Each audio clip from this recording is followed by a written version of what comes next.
Hi, welcome to the Icarus Idea. Today we're talking to Jornt van Dijk, a researcher at the Fraunhofer Project Center. We didn't know you could be a researcher as an industrial designer. So what can you do as an IDE researcher? What are Jornt's career tips for you? And what does a sex swing have to do with yoga? Hope you enjoy.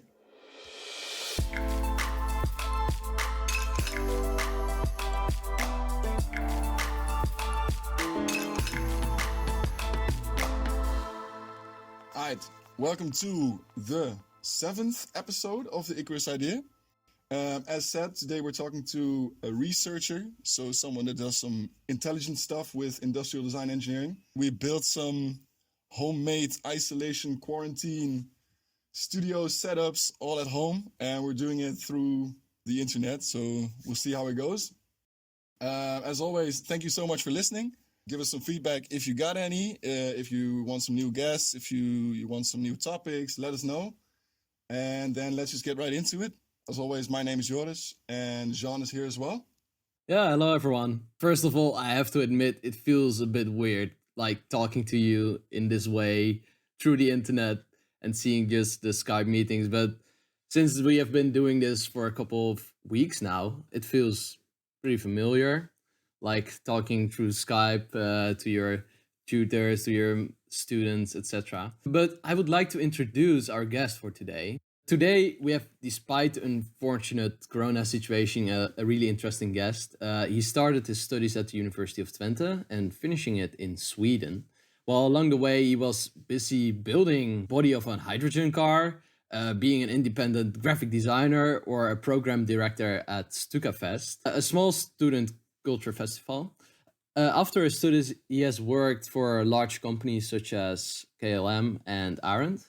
However, he is currently doing research for the Fraunhofer Project Center at the University of Twente, which is the reason why we invited Jornt van Dijk today. Welcome, Jornt.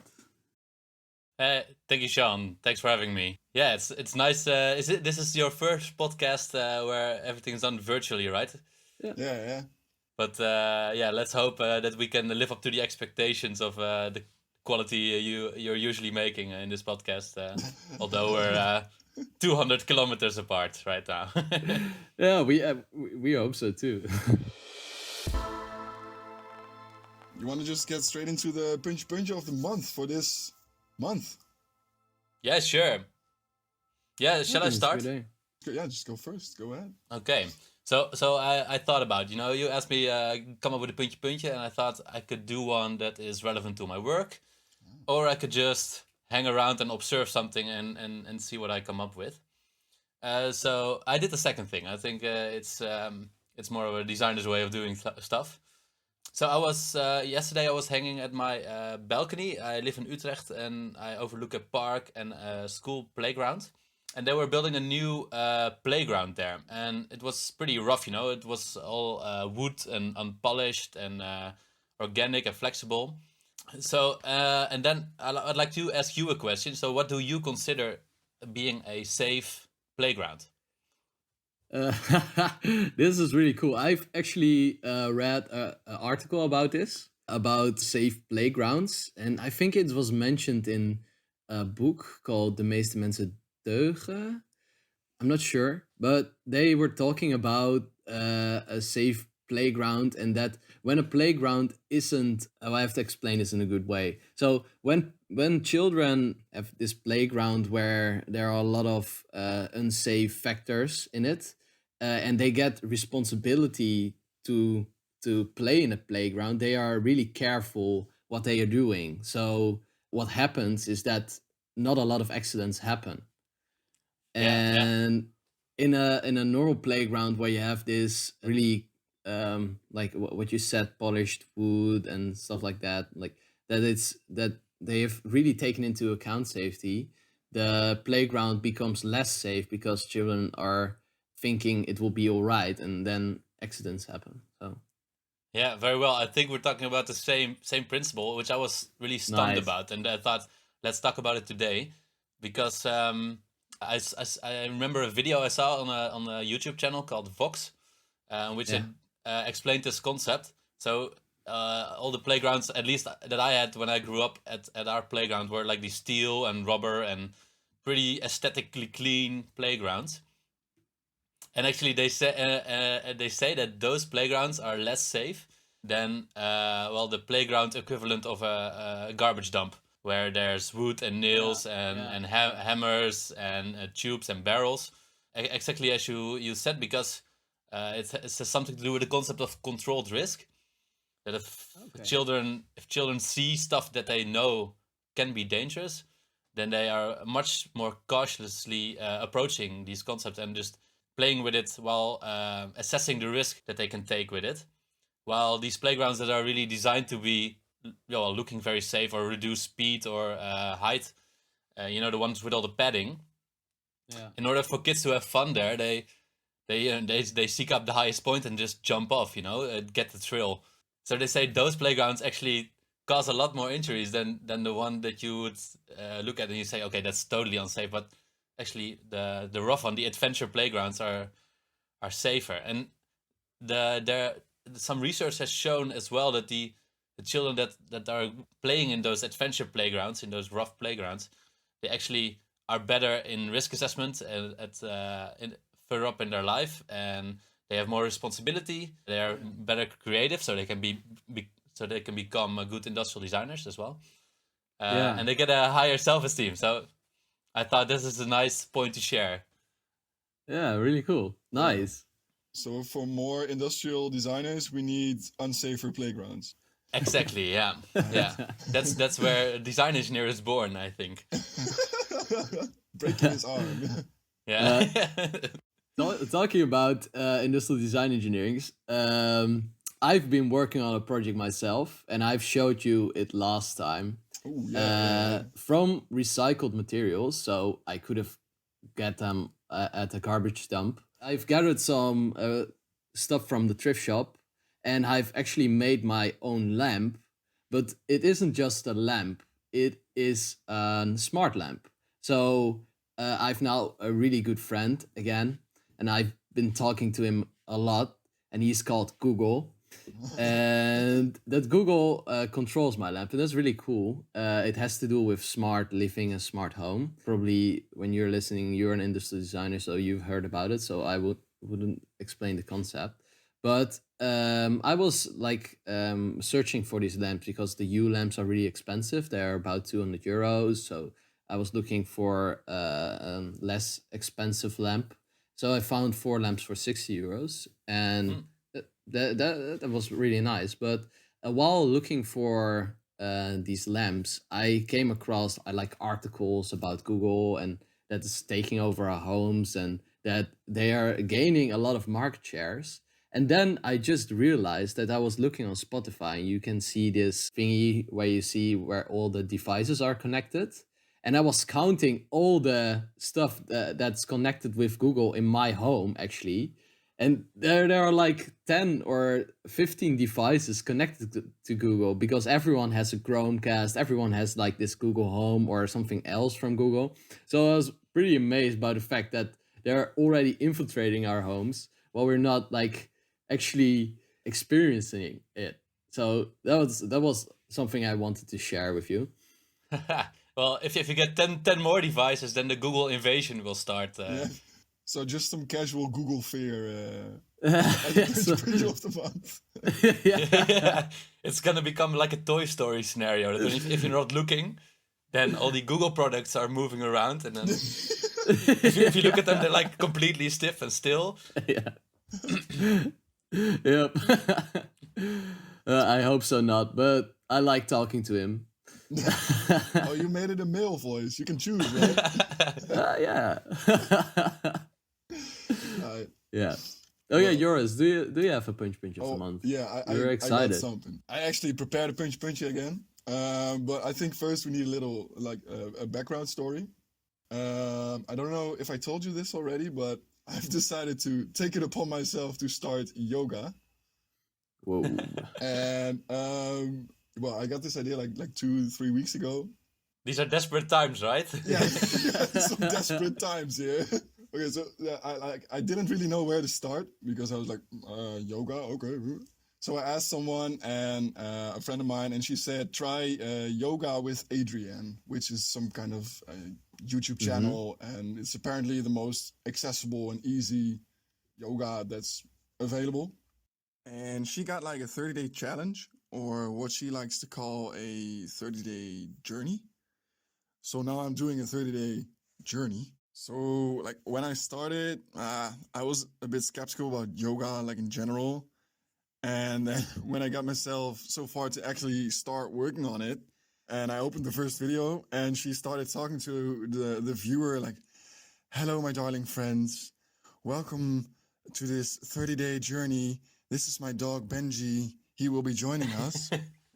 I just thought, but as I got to it, like it kind of worked. It becomes very soothing, and she helps you through all kinds of poses that you don't know yet, and she tells you to let something go every time you're in some kind of pose. So yeah, it was quite like comfortable and relaxing. But now, like, I'm 13 days or 12 days in now, and well, the effect is like kind of starting to wear off. I'm not really focused anymore. It's not really soothing anymore. So yeah, I'm not sure if I'm gonna continue with that, but that did lead me to my following action. When I was looking for a puntje, I searched for yoga and design, and I found something to spice up my yoga experience. It's called the yoga swing, and it's like, have you ever seen those aerial silk acrobats in Cirque du Soleil? Like the ones with large pieces of cloth? Yeah. Yeah, sure. So it's basically that, but then for in your living room, and then they call it for yoga. So... you know that's a sex toy, right? What? Hold on.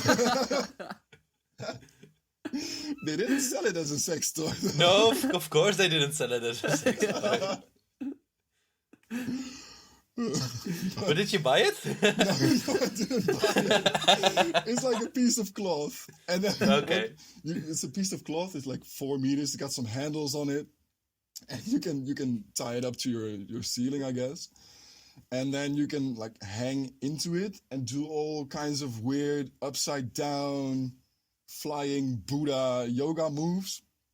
And you should have a look at the website. We can just put it in the show notes. It's really worth it. And they call it the yoga swing, but they use it for inversion poses. And inversion, I think it's just like a cool way to say upside down. Inversion poses apparently are very good for health in several areas of the human body. So I thought like upward facing dog and downward facing dog were like doing pretty well, but then I saw this and like, a whole new next level. It's a whole new level of yoga. So I'm pretty hyped to get my yoga experience psyched up again. But the big question is if you're gonna be able to continue your journey and finish it. Yeah, I don't know. I don't really know. I kind of stopped because I hurt my back. So I don't think the yoga swing is gonna help me with that, to be honest. Yeah. I've actually done also one of the lessons she taught. Really? It was pretty fun. A friend of mine invited me, and he said, "Yeah, we have to do some yoga." And I was like, "Okay, let's go." And then it was pretty fun. It was you got a bit relaxed, but I didn't continue, unfortunately. Didn't open all your chakras? Nope, it didn't. Okay, but enough about talking about yoga. I think we should continue to the main topic of today, and which is you, Jornt. I first would like to talk about the Fraunhofer Project Center, actually, at the University of Twente. Could you explain what they actually do and what you are doing there? Yeah, sure. So yeah, in a nutshell, Fraunhofer Project Center has been around at the University of Twente since 2017, roughly. And it's a joint venture of the university, of course, Saxion, University of Applied Sciences, also in Enschede, and of the Fraunhofer Institute. To be more specifically, one of the Fraunhofer Institutes, the one in Aachen, Fraunhofer IPT, which is an institute for production technology. and you can compare it a little bit to the Dutch TNO, but it's German and it's really really big. It's so better. It's German. Yes, and their main purpose was to set up a new Fraunhofer project center in Enschede to be able to address the needs of the Dutch manufacturing market when it comes down to technological innovation.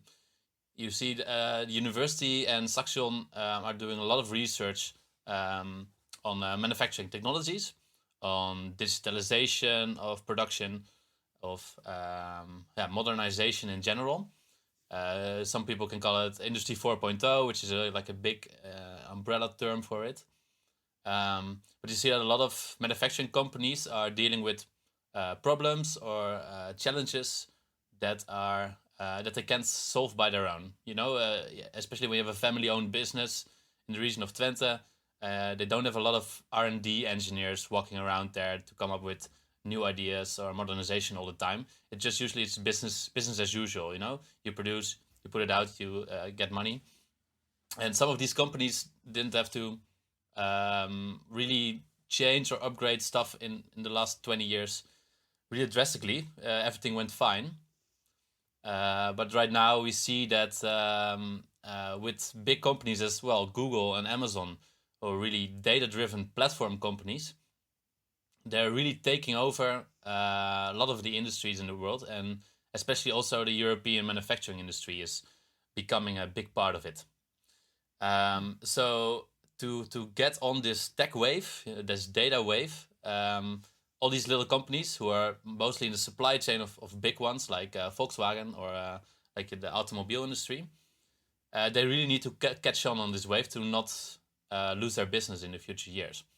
And what does FPC actually do with these companies? So what we do mostly is talk to these companies, see what kind of problems they have, and try to find a way to set up a project with them.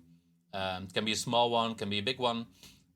Usually they're subsidized as well because they boost technological innovation in the region, and help them with university knowledge, with Saxion knowledge, with research in general, to help modernize their production or solve their production challenges. Okay. So that's like the brief description of it, as brief as I can get it, make it even. Yeah. I'm wondering, like, how does an industrial design engineer end up at a research institute? Like, manufacturing makes sense, but how did you end up there?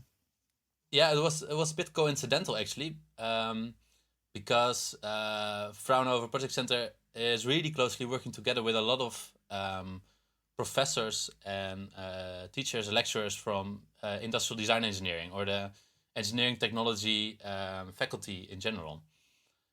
So Erik Lutters and Roy Damgraven and Jos Lange. I know Roy was also at one of your talks, one of your podcasts before. Mm-hmm. Just for the listeners, these are all like professors from the University of Twente. What you mentioned. Good addition. Yeah. So they've been closely working together with Fraunhofer Project Center for all that time. So right after my graduation, actually I just received my grade, and we were walking back to the room where our parents were, and Erik Lutters, he asked me, "So you have a job already?" And I was like, "No." Said, "Why do you ask?" Yeah. It's like, give me a break, man. Just 2 minutes. My master degree only is 2 minutes old. But I said no, and he said, "Well, come check out the Fraunhofer Project Center. We could really use someone like you there." And I was intrigued. I didn't really know that much about it yet at that moment. But after a long holiday, I came back and talked to them, and I thought it was really a good first step in my career to go and work for them in Enschede. Yeah. Cool. Could you give some examples of projects that you worked on in the Fraunhofer Project Center? Like you mentioned that you worked for Arendt and KLM. Yeah, maybe let's get into that KLM thing, because you mentioned that beforehand. Can we talk about what you did there? Yeah, sure. So KLM, the project was already kind of mentioned when I was joining FPC last year, and of course it immediately drew my attention because KLM is such a company. Everyone has a clear image. If you say KLM, they all know what it's about. Airplanes, airplanes flying. It's iconic. Yeah, it's like a Dutch icon. So I was also thinking, okay, that's a very cool company to work for. I'm very curious to see what kind of project they have. And so the project we're doing right there is focusing on planning mostly in the maintenance department. So airplanes have engines break. To make sure engines don't break, they are maintained and cleaned once in a while. KLM is a big shop for that, really, really big, where all the engines come in, they explode into 35,000 different parts, and each of these parts needs to be cleaned, needs to be repaired, and in the end, all of these parts need to be coming together at the same time, so that the engine can be rebuilt. Well, that's a logistical challenge, you could say. 35,000. Actually, I heard something like a couple of days ago about airplanes, about the Boeing. I don't know which type it was, but it was about a big airplane, and they actually are still using floppy disks in that airplane because it's too expensive to change all the parts of the airplane, or they will just use it, and it works. It's fine. It isn't that the new technology will work better. It will make it maybe a bit less. It will decrease the weight, but it works, and then it's fine. Did you encounter something as well? Boeing 737, by the way. Jens stole it. Jens has got the knowledge. But have you encountered something like that working for the KLM case? I think that that sometimes, not especially KLM, but in airplane industry in general, there's a bit of if it ain't broke, don't fix it. Because if these airplanes are over-engineered, they're super reliable once they come off the belt. Usually, not talking about the what was it, the Boeing airplane that was not approved the last time. That's a different case. But so these engines they run for many years. So some pretty old engines come in. They want to make the best economic use out of it, use it as long as possible. As it's still safe and durable enough. So I think they're definitely having some older parts that you would think, I thought you would have it renewed by now, but it's completely not logical for an airplane provider, I would say, an airliner to really upgrade it right away.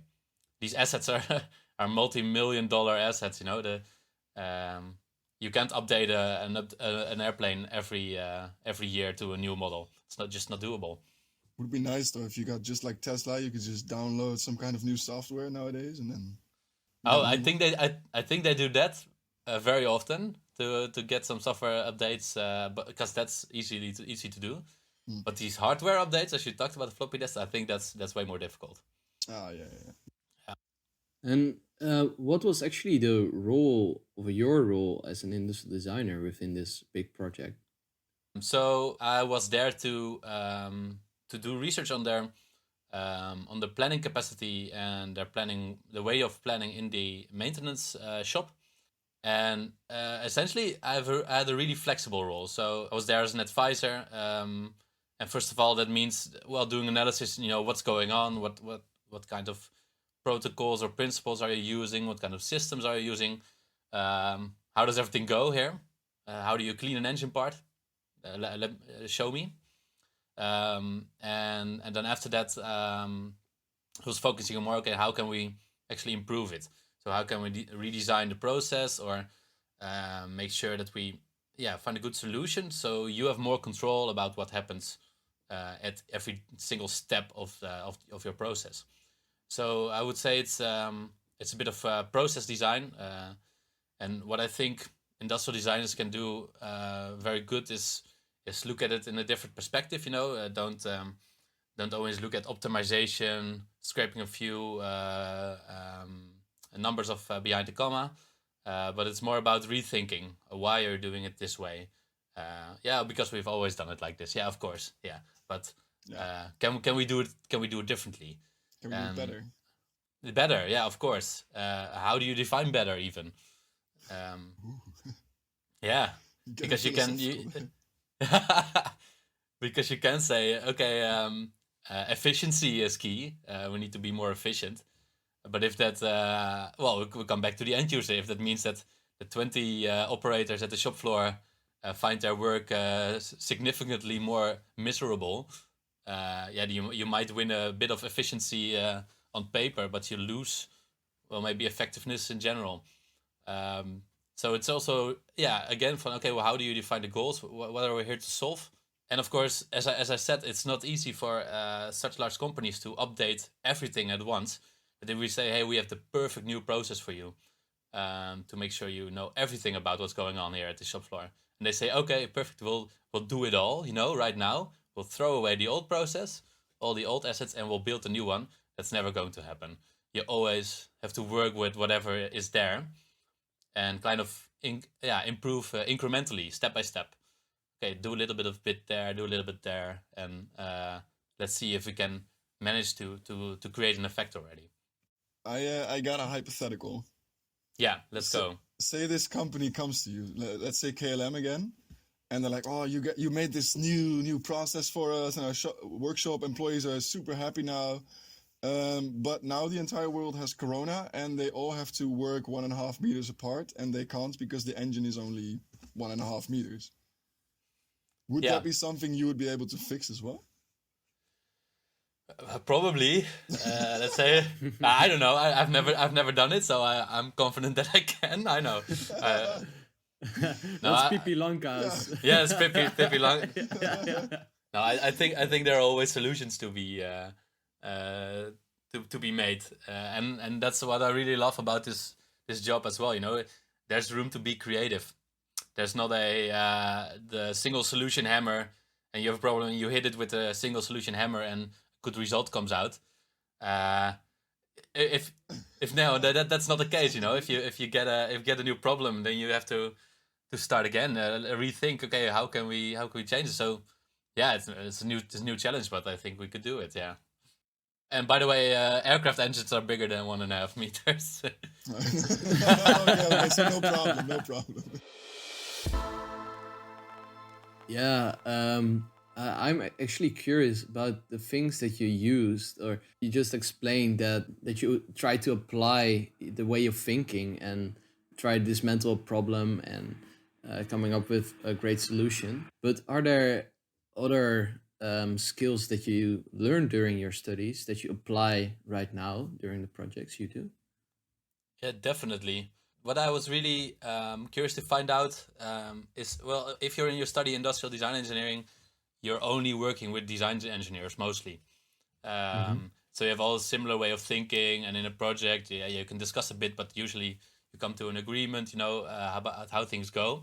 And discussions can be really vivid because everyone has an opinion. But once you get into a context where not everyone has a background in design engineering, you find people who are extremely specialized in certain topics, know everything about it, but are maybe don't know as much about different topics that concern the thing you want to talk about. And that's where you know that as a design engineer, okay, you touch all these topics a little bit. You know a bit about everything. You can really be at a good place to be a discussion leader. Communication is something that definitely in these technical environments is something that you actually learn pretty well during your study, I believe, to make sure that you can connect people in these kinds of problem solving situations. And then of course, if you have a solution, you come up with a solution, and you want to discuss it, you want to present it, even to make a good PowerPoint slide deck in order to present whatever you had. make sure that everything you present is clear and unambiguous. That you cannot interpret it in more ways than one. That's also something that you never really know that you get that skill, but it's really, really applicable in the bigger working world. The grown-up world. The grown-up world, yeah. But apparently it's also very unique, or maybe not very unique, but it's quite unique that you're capable of communicating with everyone, even through like a basic PowerPoint. Yeah, it can also provide difficulties, because people think a lot about everything, but that's not really the case. So you can discuss with someone. Okay, I think it should be a software solution, and we might need to code it in this language maybe, and have something like this, and this should be what we're aiming for. They say, okay, yeah, code it for us, and I was like, no, I cannot code. Hold up. No, hold up, yeah. I can advise on it. I know roughly what it is, but I cannot do it. Well, maybe I can learn, but it can take me a few years. So that's not a good idea. And that's the other side, You're a generalist, so if people need specific in-depth knowledge or skills on any of these topics, usually you're not able to do it by yourself. But that's what you have a good team for, of course. And then, of course, as you mentioned, you are capable of communicating with that person that does have that specific knowledge. Yeah, that's the idea. Yeah. Check. All right. I find it quite interesting that you now mentioned that like planning and logistics is an area where an industrial design engineer can work as well. And then the communications is very important as well, and that we're good at that as well. Because that sounds like maybe a bit different from the stereotypical industrial design engineer, which leans toward product design, and very often graphic design is brought up as like, oh, we're capable of graphic design. And I think a lot of people that study industrial design engineering like, oh, I do not want to become a graphic designer, So I think it's pretty cool that you're doing like this let's say different thing. It's nice. Yeah, I think if I'm more of a process designer than a product designer. Essentially, I love to think how people are doing something instead of what the actual product is that should come out. Mm-hmm. And if you look at problems that are maybe in the planning or the logistics sector, you can also find them in infrastructure, in road building, and in making of the designing of buildings. You could see it in the food industry. You could see it in the social sectors. Municipalities, provinces have problems that you're also able to think along. You don't have to be in-depth expert. No, that's really not the case. But the way problems are stated, you usually can contribute. So I think as some sort of general message to every industrial designer in that's listening, every industrial design student. You can do whatever you want, You can be whoever you want. Well, we had the same discussion with Hio and Robin last month, and the episode before that we talked to Francis as well. And so far, the main conclusion is that you have to follow your heart in choosing what you want to do. Yeah, exactly. I think that's a good one. But like for real, a good one though. Yeah. Yeah, it's the benefit of doing a broad studies, that you can go in a lot of directions.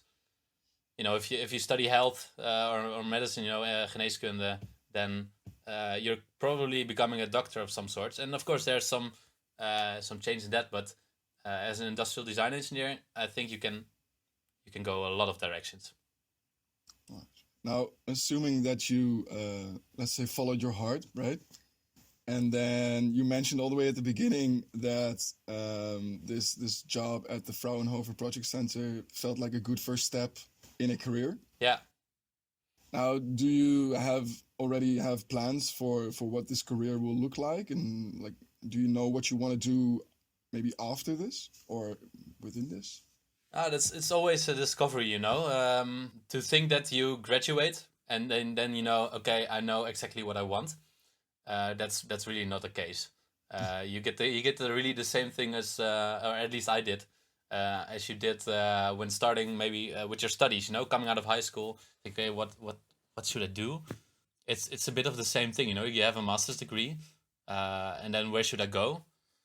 And I think it's a bit of learning by doing.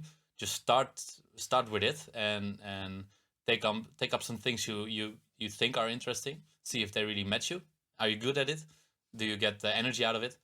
If not, well, adjust and try again. So what I really like about Fraunhofer Project Center is that they allow me to be a bit flexible in that. So that if I find a topic or a direction that I really find interesting, they allow me, okay, become better at it, become more of an expert in it. We're giving you some time for that. We're putting you on projects where we see those kinds of competences are needed. So it's a really good environment for learning and for also learning about myself. And I don't know where I'll end up, nothing is forever. But for right now, I kind of quite like it there. Nice. It's good to hear, actually, and it made because I was all the time curious what the Fraunhofer Project Center did, and we were working for the Fraunhofer Project Center, and yeah, it sounds really good.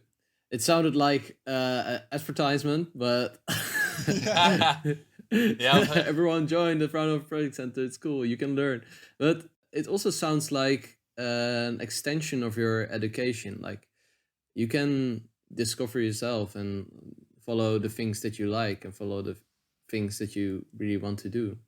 So I think it's great. Yeah, it's that's exactly what it is, and there are some benefits of joining a bigger corporation, because Fraunhofer Project Center is still a bit of a startup.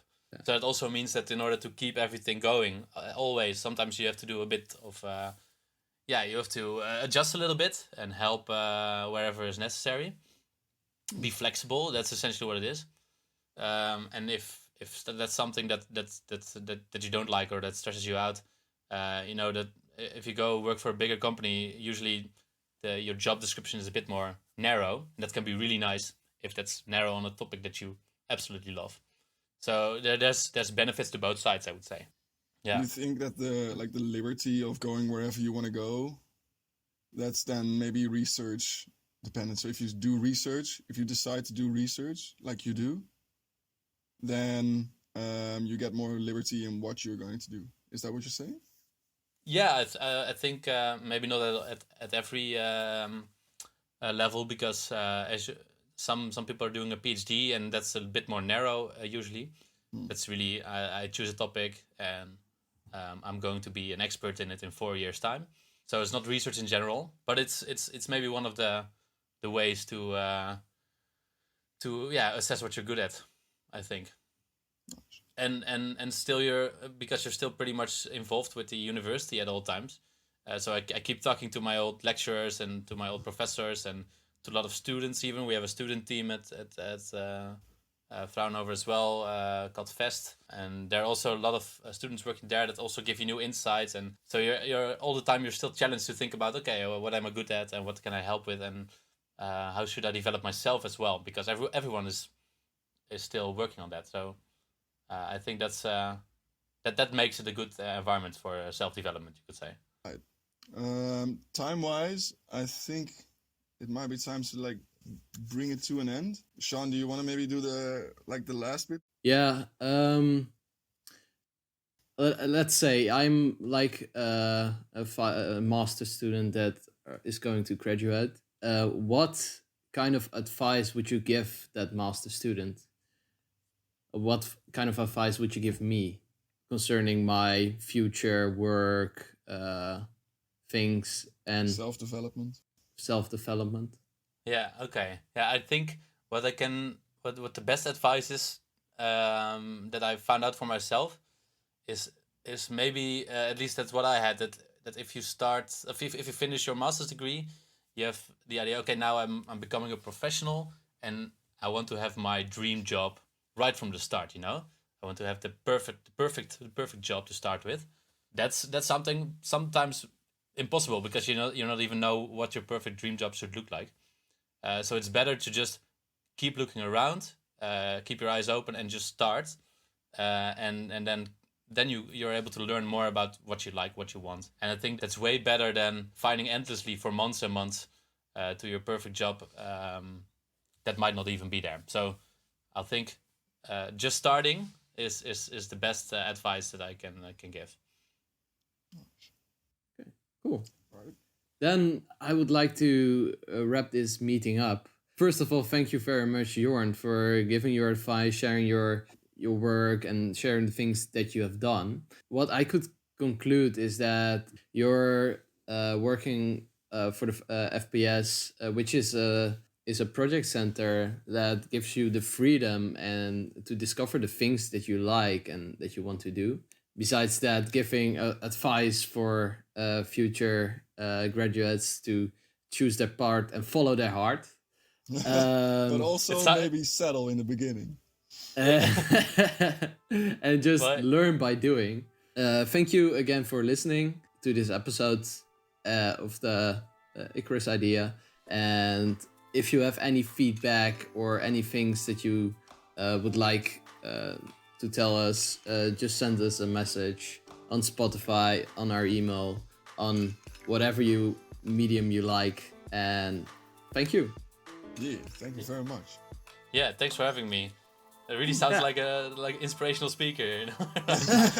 Yeah, you are though. You are now. Yeah. Oh, thanks. That's what I want to be in the future. We already